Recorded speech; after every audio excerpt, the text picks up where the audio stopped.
Искате да ядете мандарини, но всеки път от това се получава пълно фиаско? Без проблеми, просто намерете същия идиот като вас. Тогава чисто на мандарини ще е весело и интересно.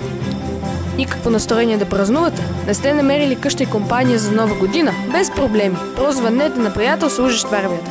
Тогава настроението ви ще се увеличи многократно. Лайфхакът не действа за лица, служещи в армията. Просто ви се чувстваме.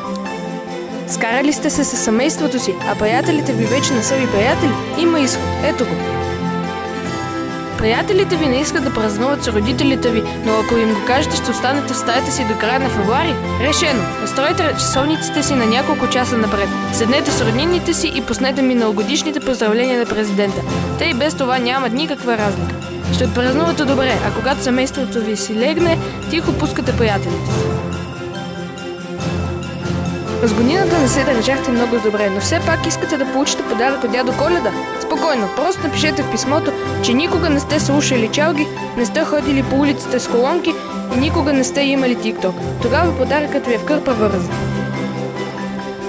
Най-накрая си наредихте елхата, но след час косматият ви приятел я направи на пух и прах. Има решение. Залепете елхата на тавана, тогава той няма да може да направи нищо.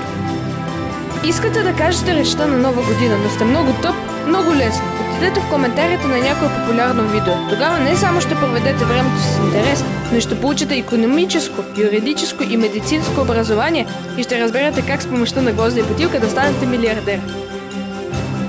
Внимание! Лайфхакът работи само ако сте под 14 годишна възраст. Мина Нова година и нямате никакво занимание, просто правете всичко възможно. Събирайте колети си прашинки, преплойте косите си, дайте име на всяка своя химикалка. Но моля ви, не се пускайте на живо в Инстаграм. Това абсолютно на никого не е интересно. На вас не е трудно, а на хората е приятно. Има още 9 дни до Нова година и искате някак да пропусне това време? Седнете на дивана и си замислете. Какво се появи първо, яйцето или кокошката? Има ли край Вселената? Кога най-накрая ще отварят моловете? Тези въпроси още дълго няма да бъдат решени. Получи ли ви се да пропуснете времето? И на нас не. Искате да получите бомбони от дядо Коледа, да знаете къде е чорапът ви? Има решение. Сложете телефона си в чорапа. Сега, ако го загубите, просто звънете на чорапа и го питайте къде е. И след някое време ще го откриете.